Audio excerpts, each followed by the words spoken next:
I'd like to introduce our speaker, Ria Gonzalez. I am especially excited for today's webinar. I've had the opportunity personally to work with Ria. And while we are recruiters ourselves, all of us collectively, um, I would say hiring and managing someone overseas is a completely different ballgame. It's a different skill set approach than household staffing recruiting and comes with its own unique challenges. So Ria's been a wonderful resource for me. She's helped me work through some communication challenges that I've had with my own VA, as well as we've been utilizing some disc profiles to better understand work styles, which I think is helpful for any employee, um, but also that come up with having a remote team. But I was introduced to Ria by Shenandoah Davis of Adventure Nannies, who's also worked with Ria for several years and has hired multiple VAs through her. And just to give you a little background on Ria, she is the founder of Link Collective, a VA matchmaking firm, and a certified extended DIS facilitator specializing in placing experienced virtual assistants from the Philippines with small business owners. After 2 decades in healthcare and business administration, she built her own agency and discovered that scaling sustainably meant finding support that was the right fit, not just the right skill set.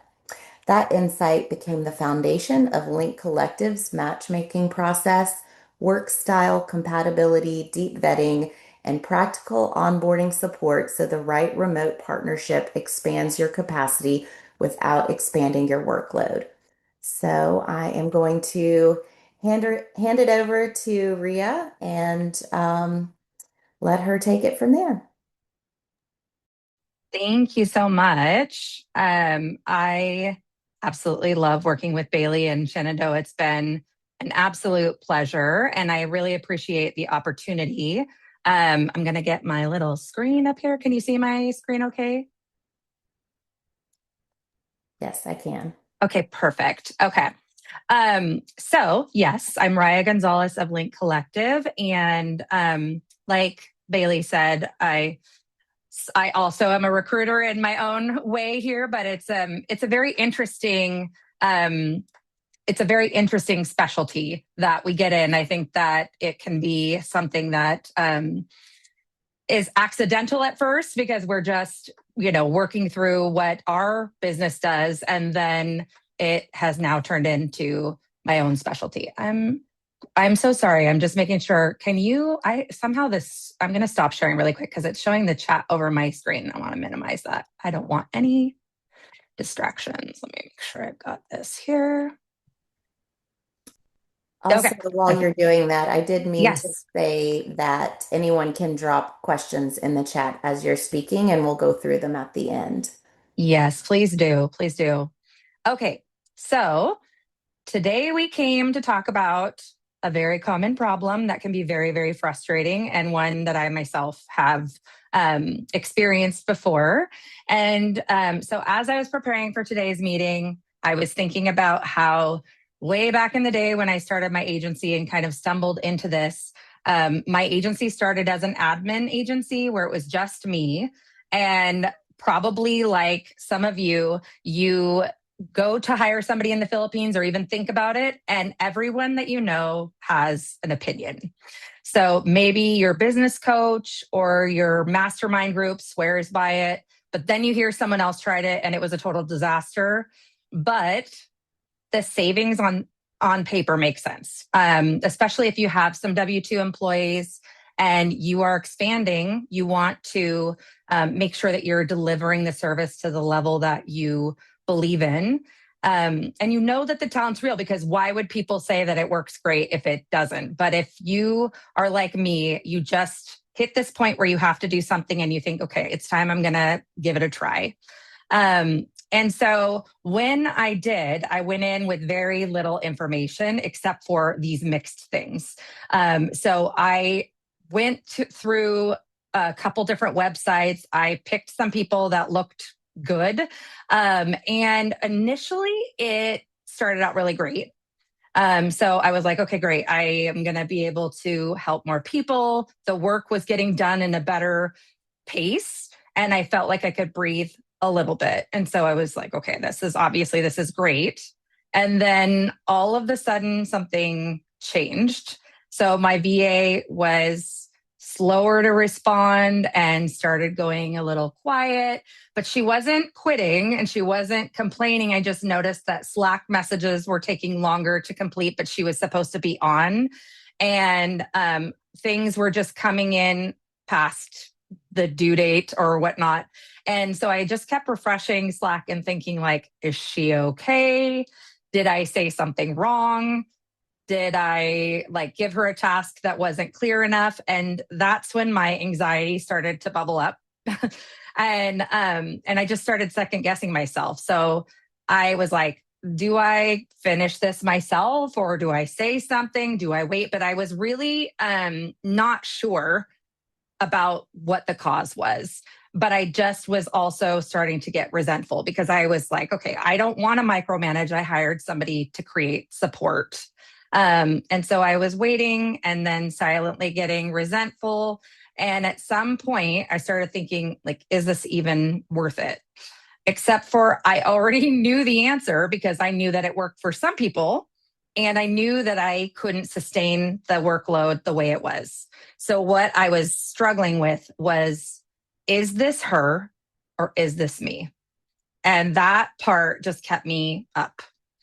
And so I looked back through the whole process and I realized that my hiring decisions were really emotional, that my delegating, while I thought that I was delegating in a way that was respectful of their talent, really what I was doing was not giving clear enough expectations about what works best for me.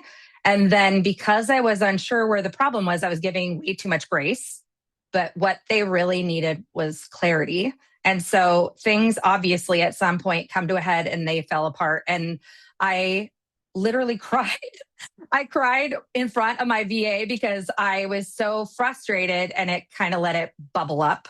And so I couldn't tell the difference between maybe this isn't the right fit and maybe I set it up wrong. And then what I realized was that it was both, but mostly the second one. So fast forward 7 years later, instead of having an admin agency, I was able to unlock some of the things that made it more successful. And I think in some ways where people who, even if they don't specialize in what I do, they've unlocked what works for them. And now my entire business is around deeply vetting independent contractors in the Philippines and only women, mostly because my clientele is like 99.9% female entrepreneurs. And the VAs in the Philippines that are women, I feel like really tend to understand the dynamic better. And so my business is a little different because I'm helping you work directly with a VA instead of having a middleman. And there's a consulting aspect of it where we're talking about setting it up and foundationally finding the right person from the beginning so that silence never becomes my origin story. And so, yeah, a lot of my clients have this issue. And what I've found is almost always it's not an attitude or reliability problem. It's almost always a communication and onboarding problem. And that started before the first task was ever assigned, but it also means that it's preventable. And if you're already in the situation, it's fixable. So, what we're going to talk about today is what the overview of what we put in the program here. And so, we're going to start with why this happens, why it's rarely about attitude or reliability. We're going to talk about what work style differences can create that gap, and then also just the unique perspective that having somebody coming from a traditional Philippine professional culture may may influence that. So some knowledge of what that is instead of making the assumptions, because even And that's different than having a biased view. It's more like if you've never worked with somebody in that country, sometimes there are things that pop up that for our experience can feel different than what's actually happening. I'm going to give you some diagnostic questions that you can use immediately and take away from today, including Bailey has a link to a handout that I'll give you guys where you can take that away after the presentation today so that you're not just getting the knowledge, you're actually going to have something actionable that you can look at. If you don't have a VA in the Philippines, I still think it's important to go through these exercises. I always tell people it's even if it's not in the Philippines, you should always assume that you're going to have an assistant if you don't currently. So everything that you do is setting yourself up so that someone else can help you because at some point getting that support is crucial. So at the end, we'll end with a reset framework that you can take away with that worksheet and start right away with your VA or start getting things set up for your VA in the future. So Bailey was so kind as to give my little bio. Um, the the little overview of me is that yes, I am a certified extended disc facilitator. A lot of people are familiar with disc. If you're not, it is a professional behavioral assessment. So it is something that shows your hardwired behavior as you show up in a professional setting. And the reason why this, and we'll get into it a little bit, but the reason why this called to me was I found that you can find a lot of people with the right skills, but if their work style clashes with your work style, it's very difficult to delegate and collaborate. And so that is the lens through which I do all of my vetting and my matchmaking. And I kind of call it like professional love languages.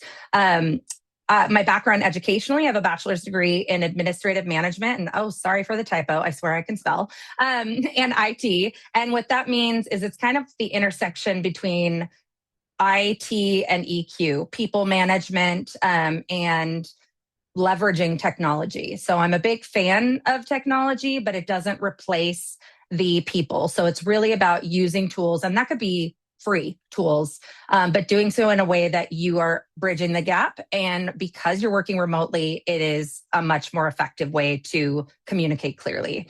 Also, I'm an ambitious mom. I have 3 daughters. I have written a book and I am an avid Diet Coke enthusiast. So, and yes, I know it's bad for me, but I love it. um, so diving in, I want to make sure that you guys know that this is a no shame zone. This is a problem that happens universally, and you're not imagining it. So, the reason why I say that there's a lot of lessons that I've learned after these 7 years of watching this is that ultimately, this is a human relationship that sometimes because they're working in a different country, we can separate from the way that we would think about it with somebody domestically. So there's all sorts of things that we won't go into today, but that go into that. So there's trust concerns, there's security concerns, communication concerns. You are working in different time zones. And so it is something that requires additional effort that does pay off. But that means that there's responsibility on both sides. But I think when we are working remotely in this way, sometimes you can disconnect the person from the role. And that doesn't mean that you're the only person at fault. That means that you have to look at the whole picture holistically, see what you can change, and then that answers the question of where things are coming from. And so it also, like I said, it means it's fixable. And that fixable means that either that relationship is fixable or the lessons you learn from that relationship help set you up for success. This is a super high level about disc. So extended disc is different than the regular disc. So Tony Robbins does disc. Disc is not owned by any one organization. It's a framework, sort of like the SWOT analysis for competitors. It's a framework that people use. Extended disc, the reason why I got certified back in 2019 in this was number one, it is studied across, I think at this point it's like 50 years in multiple continents. So specifically, they do studies in the US, Canada, Singapore, and the UK. And so I liked the fact that globally we're looking at people's behavioral style in a professional setting and communication style, which helps, especially in this context. And again, I was seeing that there was a disconnect somewhere because I was hiring people that had the skills that I needed, but I wasn't getting the results that I needed. And knowing this up front is part of solving that silence problem. So, just as a quick overview, I won't go into referring to all of this in the presentation, but when I'm talking about these, I wanted to make sure that I presented. So, for DISC, there's two axes. The vertical axis to the right represents people who are more fast paced. The horizontal axis to, above is people who are more task oriented. Below is people who are more people oriented. And then the left side represents people who are more of a steady pace. So, what that could look like, the D section, the upper right, is people who are task oriented and fast paced. So, I always think of these like your stereotypical salesperson. So they are like a go-getter. They are comfortable making quick decisions, executing with risk, knowing that they're just going to keep moving. It's like the law of numbers. And they're comfortable with trial and error. So their phrase, and I'm like totally married to this person, which is so funny, but it's like, what's the point? Like, move it along. Influencer is I am my personality is 70% I, and this will become apparent. This is a fast paced people person.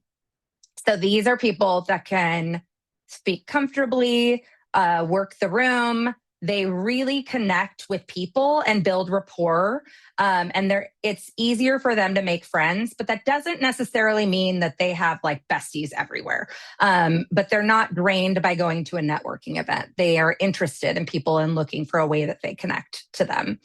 And so the flip side to that is a people person who is more of a slower or steady pace, and that is the S supporter. So this person also is a people person, and I would dare to say that probably most APNA members have a primary style in this area because of the nature of what you do is so personal. It's so relationship focused. And these people go deep. So a lot of times they have a inner circle of trust, and those people they can get very vulnerable with, and they have deep relationships with, but they want to do it right. And so being methodical and being thinking through the relationship consequences of things is important for them. And that means that they're less likely to be a social butterfly, but they're very good at establishing relationships and being reliable and steady. They just do it in more of a methodical pace as opposed to just flitting around and being like a fast talker like I am.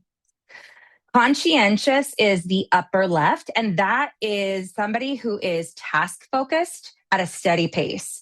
So, the best way to, if you've ever met somebody who's an engineer or an architect, this is where they stereotypically fall into. So, they're an analyst, detail oriented, data driven. And what that means is they're going to work at a slower pace than a driver because a driver is like, let's just try this. An analyst wants to really absorb the details. They want to know the data in order to make a good decision because accuracy is extremely important and details are extremely important. And the benefit to that is obviously very quality work. But the hard side to that is that they can get caught in the loop of data. And that can be a challenge to moving things forward. You should know that every person has a combination of all of these styles. Extended disc usually measures your top 2 or 3.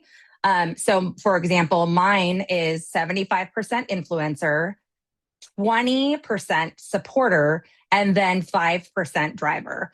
And the something that means that for me is I'm a visionary and I see the big picture, but these details are something I need support with to like break it apart. I have opinions and I want to get things done, especially when I'm stressed out.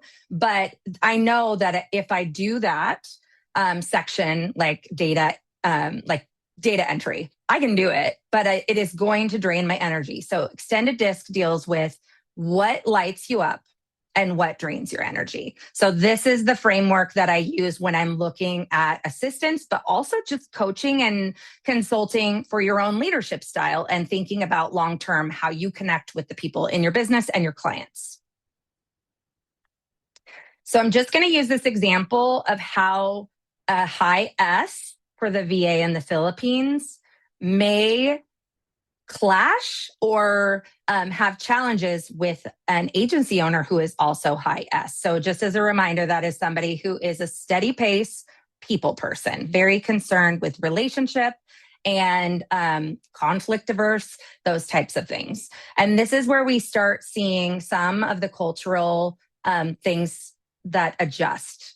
And also, there's, like I said, underlying styles that could slightly tweak this. So, an example of an agency owner that is high S feels like if her VA goes silent, she's assuming something's wrong or that it may affect her trust because trust is so crucial. She definitely has high standards. She holds herself to high standards. And when the silence happens, she is feeling like she is starting to have anxiety about where things stand and whether or not she should jump in. She needs check-ins to feel confident that things are on track because she does not want to micromanage, not just from a practical standpoint of she shouldn't have to babysit, but also it makes her feel more confident in the workflow. And if delay happens, she's more likely to interpret it as a possible reliability gap. The high SVA from the Philippines is also holding herself to a high standard. So if she's struggling or has something else going on that's affecting her work, she may go quiet because she doesn't want to show you her unfinished work. This drives me nuts because I'm the kind of person that I want to give feedback and I'm going to change my mind. So give me what you got and tell me where you're at, and then let's work together. But in that context and the way that the culture is, there's an expectation of excellence and respect. And so she's trying to get it right. And again, she won't necessarily reach out until she has a full answer ready. So that silence for me is causing some anxiety. For her, she's just trying to make sure she's getting it right. She doesn't want to bother me. So she may feel like asking for help means she doesn't know what she's doing, which is not the case. Even if they're skilled in what we do, they don't do it the way we do it. And so that can be an obstacle that can be overcome. And then she is trying to save face. So she may want to try to figure it out on her own rather than look unprepared. So that's an example. And then you can imagine other people who have different perspectives, then that can also kind of clash. I drive people who are a driver crazy because I've got to tell you the story. And they want to get to the point, which is why I said it's funny that I'm married to somebody who is that way.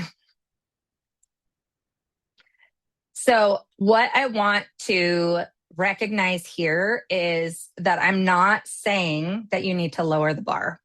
We have expectations that are valid. We need them in order to deliver what we're offering.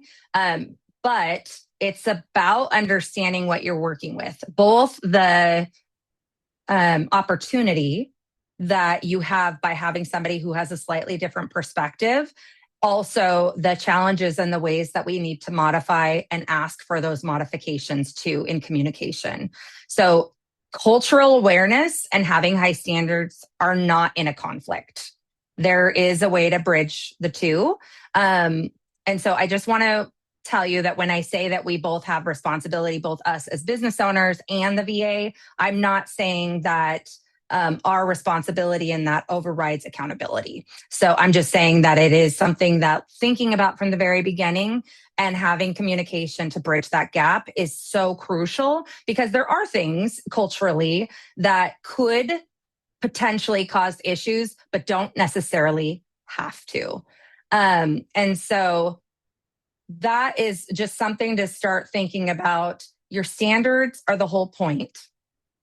This is why we built what we built.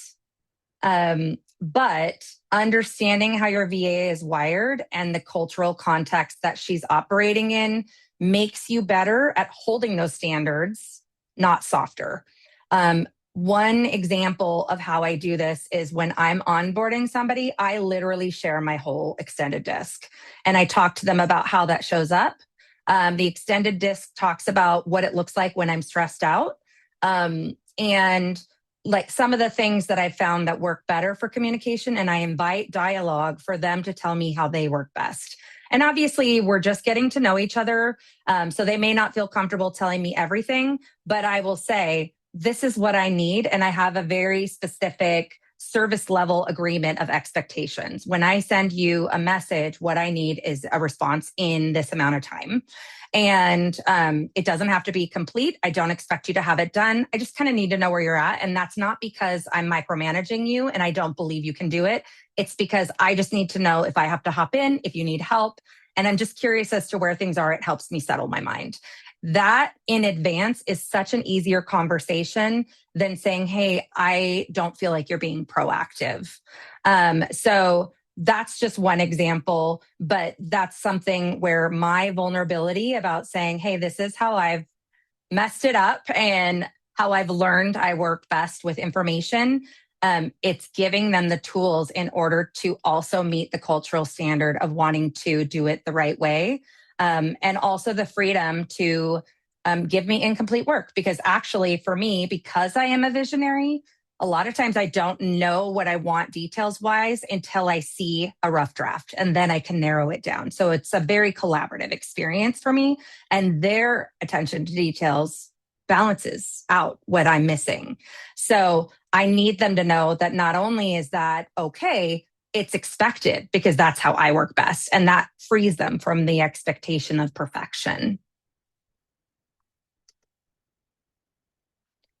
So I want to go over if you have somebody that it's not working well. Okay. So these are the 5 criteria. These are things to sit with, and these aren't supposed to be like gotcha questions. This is very diagnostic.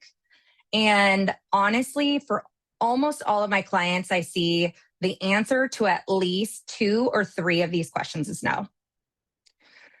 So the first one is, does your VA know what a timely response looks like to you in specific terms?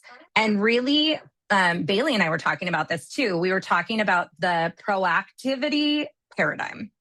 So Bailey was sharing with me in her improvement and just acceleration of communication with her VA that she really wants somebody who's proactive. That term is every single client I talk to. The problem is proactive means different things for different people. And we have to get very specific with what that is for us. So an example is like what I just said. Like for me, proactive means if I ask you to do something on a clocked in time, and some of my VAs work flex time too, but if I ask you to do something during the time that you're clocked in, I need a response within no later than 30 minutes. I know that they might be with a client. I know that they might be doing something that I just gave them, but a response I tell them is, hey, got it, working on X. I'll check it with you as soon as I move on to that within 30 minutes. If it's flex time, then I need a response by when they clock in the next time or, by my next business day. So the second question is, have you shown her what proactivity looks like for you, or have you just asked or expected it? And again, because we're working from different perspectives, both us as, primarily American VAs, American business owners, and them, then they may be thinking that proactivity means doing all the research behind the scenes and messaging you when they have the answer. And that may not be what proactivity looks like for you. So this is a question after today where you sit down and you say, what does proactivity mean? And then I'm going to encourage you to dig deeper. So proactive means anticipating needs. What would that look like for you? Would anticipating needs mean they're looking at the whole system from what they're doing and recommending improvements? Does anticipating needs mean that you're giving them authority to do something that they may not know that you're giving them permission to do? Like responding to a client that has a time sensitive thing and just saying, thank you so much for reaching out. I wanted to let you know that, Bailey's in a meeting right now, but I'll make sure to get this message to her right away. But if you haven't expressly given them that information or the authority to do whatever it is, they may not know. And then you're having this internal expectation that we don't often think about what that would look like. But she doesn't know what that looks like for you. Next is, do you have a shared system where task status is visible, where neither one of you has to ask each other? So a lot of agencies do have something, but a lot don't. So they're using Slack, Gmail, Drive links, different things where there's no centralized place to have those tasks live and be delegated and updated. And this here, I want to assure you that I'm not referring to implementing a very complex system. There are so many tools that are very straightforward and simple and free. But when you delegate, you need to have a place where you can explain what you want, attach all the resources, have a place where they can update you, all of those things, because in email and Slack, it just gets lost. And then you're going back and forth. When you have this in place, what happens is you can check on what they're doing and make comments or whatever. They can update you. And then you can ask questions. It's all in the same place of the task. So that is really, really important. And again, it can be absolutely something simple. And if you guys have any questions after the fact, I'm happy to expand on that more. But that's a really, really important area where I see a lot of this kind of tripping up with communication. So when you have a silence too, when you are giving feedback, have you noticed that maybe it landed as that you were disappointed or that it wasn't a specific direction? So thinking about the clarity in which we're providing feedback is really important too, because there is a save face element to the cultural thing where if they feel like the general feedback is that they're not doing what you want, then they can get embarrassed. And instead of we are very direct a lot of the time, even if we are like a high S where conflict is hard, at some point the frustration builds up and we're more likely to address it, but maybe not in a way that they can receive it. So understanding their style and your style of feedback is important, and making sure that the feedback you give is specific, it's in a way that they can receive, and it's with direction and the intention to build the relationship. And again, this isn't about softening your standards. This is about being very clear in what it is that you need so that they can use that information and you guys can bridge that gap. And the last is, do you know her work style? Do you know her general professional love language? And does she know yours? Have you explained that? Like I said, explained what your strengths are, what you're looking for, how you work best, what stress looks like for you.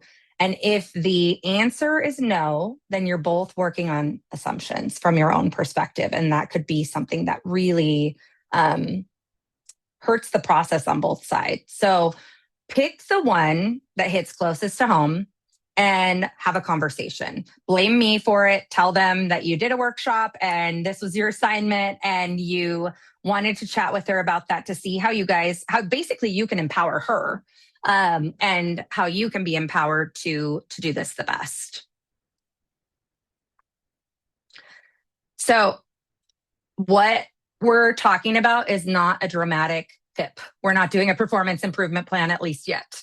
We're talking about a clear and honest conversation where it's important that both of you understand that being specific is not micromanagement. I want you to be clear on that. You're not asking too much. You are being more loving, more empowering, more effective as a leader and business owner when you are very specific.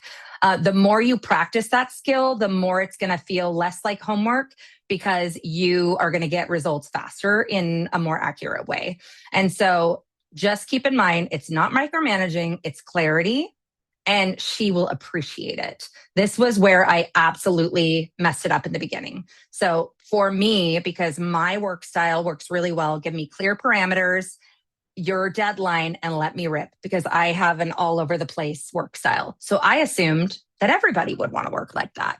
And I gave them a lot of leeway because I felt like, who am I to tell you how to do your job? You're a skilled person. I'm going to let you do it. And what ended up happening was big disappointment. And she was so frustrated because she felt like she let me down because the deliverable wasn't what I wanted. And it was all back because I was making the assumption that I was giving her agency and autonomy, but really I wasn't giving her a clear expectation. And so you can start this, like I said, with one conversation, thinking about what you're comfortable giving authority and power, being clear what it is that you need, and then just opening up that dialogue and trying things. So just know that your version could be that if you finish a task and have time, here's a list of backup things that I want you to just go ahead and I'd love you to take initiative on. But say it out loud, give her the tools because she can't meet the expectation that only exists in your head. When she's stuck, you need to tell her explicitly, if you hit a wall, I want to know. If this is taking you too long, I want to know. Send me what you have, tell me where you're stuck, and we'll figure it out. Sometimes we give a task that's not actually appropriate for our VA. Sometimes it would be better to have somebody who's a specialist, but we don't know. And they're working on it. We're like, why is this taking so long? Is she milking the clock or whatever? But really she's, it's not her expertise. And so with that, sometimes depending on the situation, I'll say, I have 2 hours allotted for this task. If you hit that, just send me what you have and let's chat about it. And sometimes that means, okay, this is great. We made progress, but sounds like this is going to be something that would be more effective to give to a contractor and then have you start on something else. It's about getting that information in your business and having that open dialogue and empowering her to say that. And basically you're empowering her by saying that's the expectation. So the takeaways today, and I really wanted to make it actionable, is before we think it's a fit problem, it's really important for us to sit with, have we created clarity or ambiguity? So every time you get into that, did you do your part to create clarity? If you don't know what your DISC profile is, I think a lot of you have probably taken, it's fairly common. Take a free DISC. Or if you're interested in getting more detail, you can talk to Bailey and Shenandoah about what the extended DISC looks like. It's very, very specific and personalized, and it goes into a lot of detail that you can share. If that's something that you're interested in, reach out to me. I'm happy to work with you on that. But like I said, if that's not something that's in the cards right now, at least do a free DISC. If your VA hasn't done that, do that. And really just understand, how do you delegate best? How do you give feedback best? And how do you interpret silence and have a conversation about it? Assume that she's protecting the relationship. Assume that she's not avoiding the work and adjust from evidence. Meaning if you've had that conversation and, after you guys have had that open dialogue, then you can start talking about that it's not cultural dynamics. This is another point that I say, the easiest way to bridge the cultural gap is to lead with trust. Some people are like, well, the security of, the lack of transparency and the security of working remotely is really intimidating. And I'll be really honest, working with someone in the Philippines is not for everybody. And there is no shame in that. But I would also challenge that you have the same challenges with somebody who's working here. You have to build relationship. They could still do all of those things. It just feels different because they're farther away and it's a different culture. The diagnostic we talked about, and that's going to be on the handout. I want you to pick one question that hits closest to home and have a conversation about it. And I would also say if you don't have a disc on yourself or on your VA or both, make sure you do that. If you do want to do an extended disc, I can also do a work pair analysis, which is what I've done for Bailey. And I've also done it for Adventure Nannies in several different, well, it's part of my VA matchmaking. But the work pair analysis can find opportunities where basically they can fill some of the gaps and things that you may not have realized that you could delegate to them. It also highlights areas where there might be friction that you guys can overcome. It also could reveal that maybe it isn't a good fit. So pick the one that hits closest to home. Make sure you know what your work style is, what their work style is. And or if you don't want to take the assessment, that's fine too, but just have a dialogue about that and start there. And then the reset is having that one clear, forward-looking conversation and getting very specific with expectations immediately. Because as Bailey let me know that you guys are moving into your busy season. And so there's a tendency to avoid the conflict or perceived conflict of that conversation. But we need our support staff to work to support us. We don't need to create more work for ourselves, especially when our business is popping. So don't delay on that. This is really, really important. And this is, I'm, sort of towards the end of this, but I want you to know that it's okay if the answer to whether or not that VA is a right fit is no. That is worth knowing. And don't be afraid to cut ties if you find that out. If you've had all the conversations, you've been honest with yourself, you've had dialogue, you've given specific and clear expectations, and it's not being met, it's beyond why at that point. It doesn't matter why. You've learned what you need. You've gotten that valuable data and information, so you know what to look for next time and how to set up those expectations. And if they're not a good fit, it's the same. And it happens with nannies too. It happens with your clients and the people that you recruit.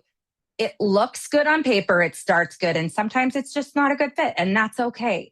But it's not okay for you to suffer and for them to suffer in the interim if you've already set those expectations. So I want you to know that when you walk away from this, the answer is not that it's always the VA's fault, but it's also not always our fault. We do need to do the work to bridge the gap. And if you get there and it's not a good fit, cut the ties. And I promise you, I know the question is, can I sustain the extra load by cutting the ties while I'm waiting for somebody else? And I'll tell you the answer is yes. Because if it truly is not a good fit, you are creating double the work for yourself, double the stress for yourself when you really just need to get it done.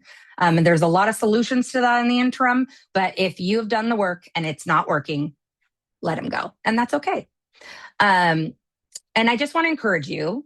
We all are here for a reason because there truly is the most magical, amazing, life-giving talent. There is such a reciprocal ownership of business. I mean, two of the VAs that I've worked with for over 5 years, and they are family. I've even met one of them in person. The other one she's gotten married, had a baby since then. So it is something that at some point it becomes second nature. They can read your mind. It's amazing. The opportunity to have the savings in an ethical way where they're also being compensated for something that really is life-giving for them, but it is something that you can either afford to get the help that you need or that you can preserve some of your profit margin to stay more stable. It's there. But what makes it work is the intentionality and taking our perspective of being agency owners concerned with doing it with the relationship and personal connection first, turning that around towards our team. That's where this works the best. So today is the diagnostic and sort of the opportunity to think about in starting the conversation and the thought process. And then I'm really excited because in October, I'll be at the conference and we're going to have an even bigger discussion about that where we can dive even deeper. So I just wanted to encourage you. The work ethic is there, the commitment on both sides is there, and you can bridge between having a frustrating relationship to something that really brings life and work life balance for you and is life giving for them too. So that is what I've got for you guys. And I'm really, really grateful that you guys were just so inviting to allow me to present that. And I'll open it back up to Bailey and we can go into questions and answers.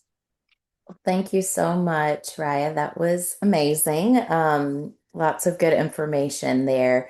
So if anyone does have any questions, or if you've had like listening to Raya talk, if you've had connected with anything like issues that you've had communication wise or just throughout your process working with a VA, you're welcome to drop them in the comments and we can go through them.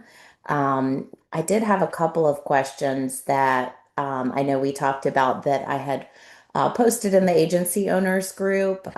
So I can ask a couple of those, and then if anything else pops up, yeah, feel free to drop it in the comments. But one question I got, or I guess issue, that someone had mentioned was with their VA, claimed working time versus actual working time, falling asleep while working, and lying about working. So Yeah, what that would you is a say there? valid question. And again, my red flags are up, especially about lying.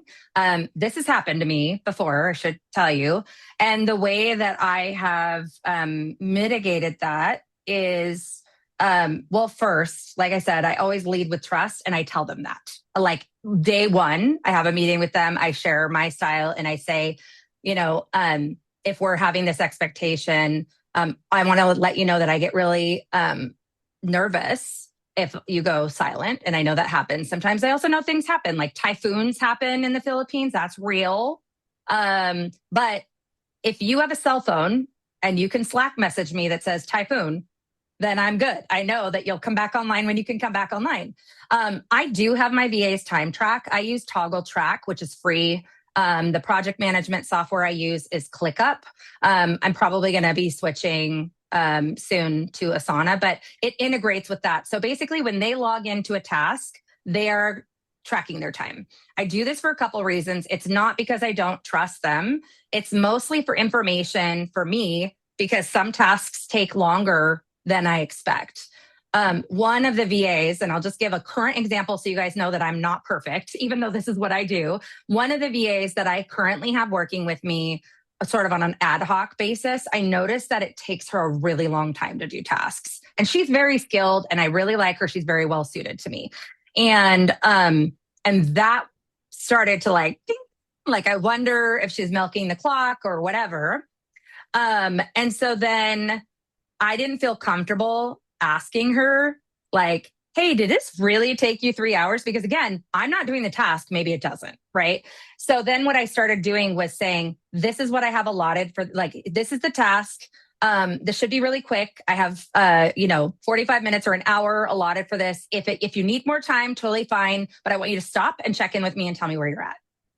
And I will tell you what, I think that unlocked for her the ability to give me what she would have kept noodling on. I think she's a perfectionist. And so then her knowing that she's got a hard time stop for that task, it's hard for me. But again, like if it's going to be past a time that I think is reasonable, then that's how I manage it. So I do love time tracking, even if they're salary, that's fine. You know what I mean? Like I have had VAs that are salary, but I still have them time track. And I tell them, this isn't because I don't trust you. This is because I need to see when I'm giving you tasks that are better suited to bring somebody who that's all they do. Like, let's get a Fiverr person who this is all they do. I would rather use your time on the stuff that you're best suited for. So I would encourage you, if you're having that happen, if you want to try to mitigate that in a coaching type situation, start doing that. But if you've caught them in a lie,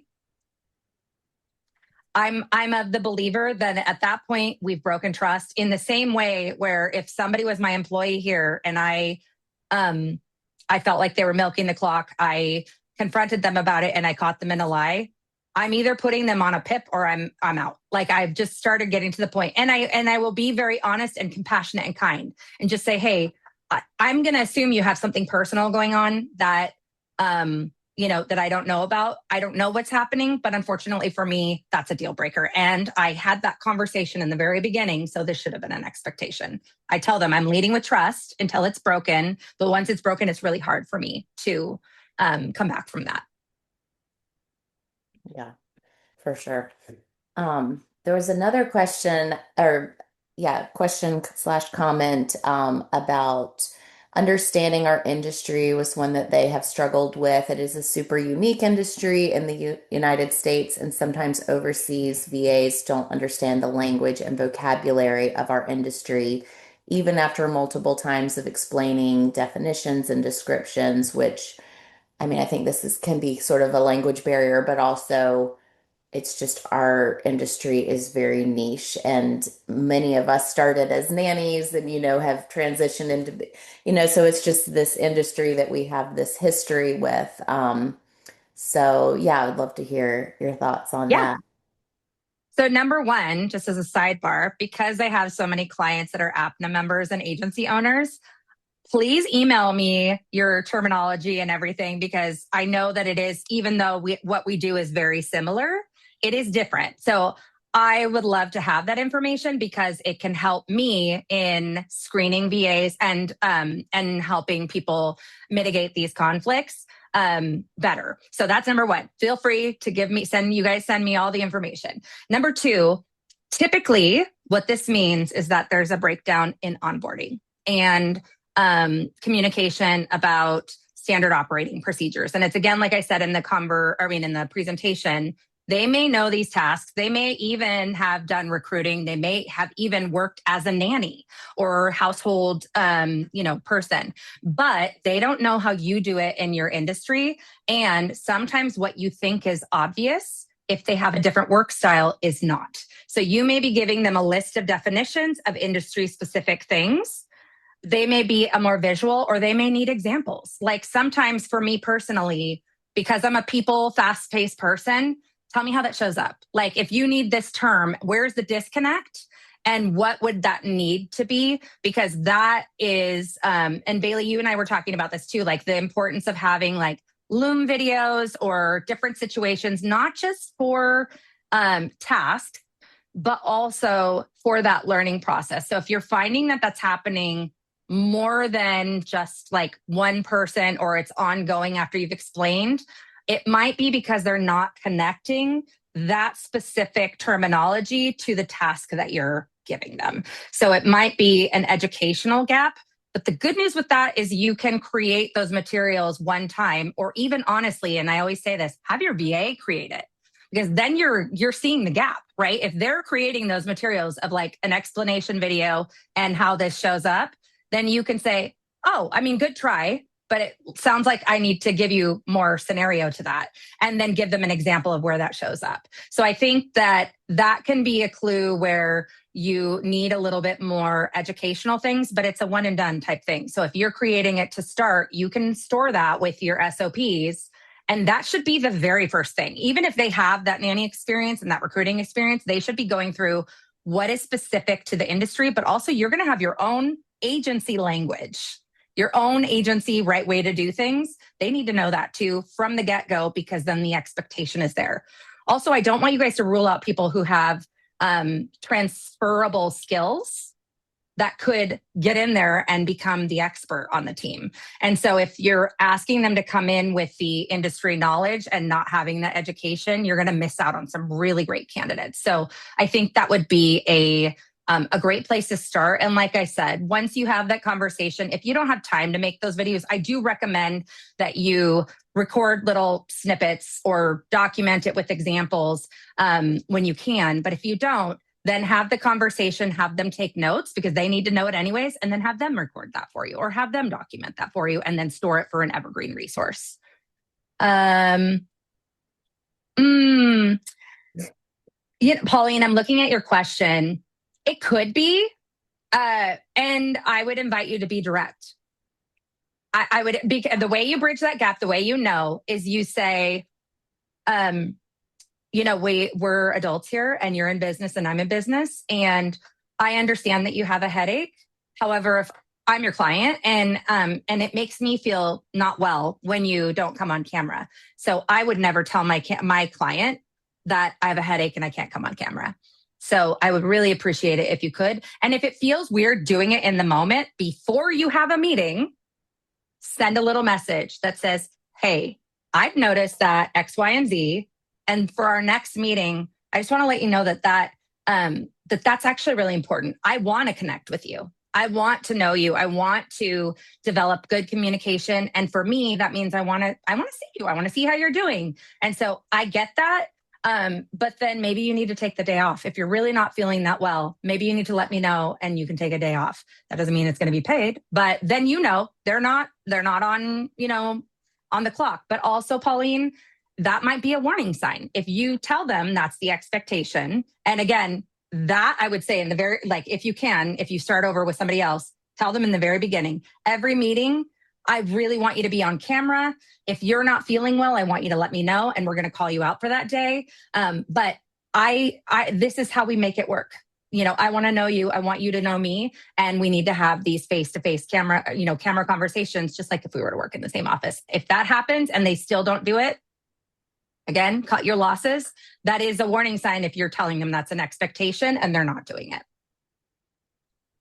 Yeah, absolutely. That's a really great question too. Yeah, that's a good one. I think all the other questions I had were we kind of went over either in the presentation or through your other answers. So unless anyone has anything else they'd like to ask, I think we could probably wrap it up. But I just want to thank Raya again for being here with us. Like she mentioned, she is going to be at the APNA conference in Charlotte in October. So I'm really excited to have her there and learn more from her. Registration is open for our members now for the conference, and it opens for non-members on Monday, June 8th. So we have a little bit of a smaller space this year, so we do anticipate that it will sell out. So make sure you register if you'd like to attend. I think it's going to be a great one. We do have our next webinar coming up next month in June. It is going to be about trust, your key to success in revenue and relationships with Peggy Mariner. That'll be Thursday, June 25th, 2 p.m. Eastern Standard Time. So we hope you can join us for that one as well. Raya dropped some links into the Yeah. here if you want to tell everybody Yeah. what those are. So, for anyone who is here today, or if you're watching this on the replay, I invite you, if you have questions that you didn't feel comfortable asking, because sometimes you want to have a private conversation, just for APNA, I'm opening up a connect call or a coffee chat or whatever. I'd love to get to know you and your business. This is not a sales call. This is just if you have a question that you wanted to pick my brain about, or just to kind of get to know a little bit more about. I'm very, very open to that. I know that this is a delicate issue that can be very charged. And so sometimes it's nice to have a safe space that's not public where you can kind of just bounce things off. And this is literally what I do. So I'm happy to help and be a resource.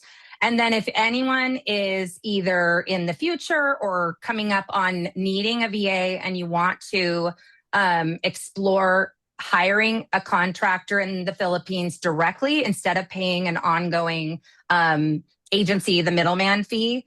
That is what I do. And I'm happy to talk to you more about that process. There is no charge or pressure for the discovery call. It's really just to get to know each other and see if that's a good fit. And if it's not, I'll provide you with resources because that's totally fine. So yeah, those are some free resources available for you guys. I'm happy to be the go-to person about this. And you are welcome to learn from all of my fumbles and stumbles in the beginning to what I've learned along the way, and provide that as a resource as well. Awesome. Well, yeah, and I also put the link to the Google Drive in the chat as well if you guys want to check that out. We can probably get that emailed out to everyone as well when Kelly sends out the information, but just kind of goes over the presentation a bit and has some good resources to get you started. So, check that out. And I'd like to just thank everyone for joining us today and thank our guest Raya as well. And come see her and me in October in Charlotte at the conference. All right. Bye, everyone. Thanks Thank you again. guys so much. Have a great day.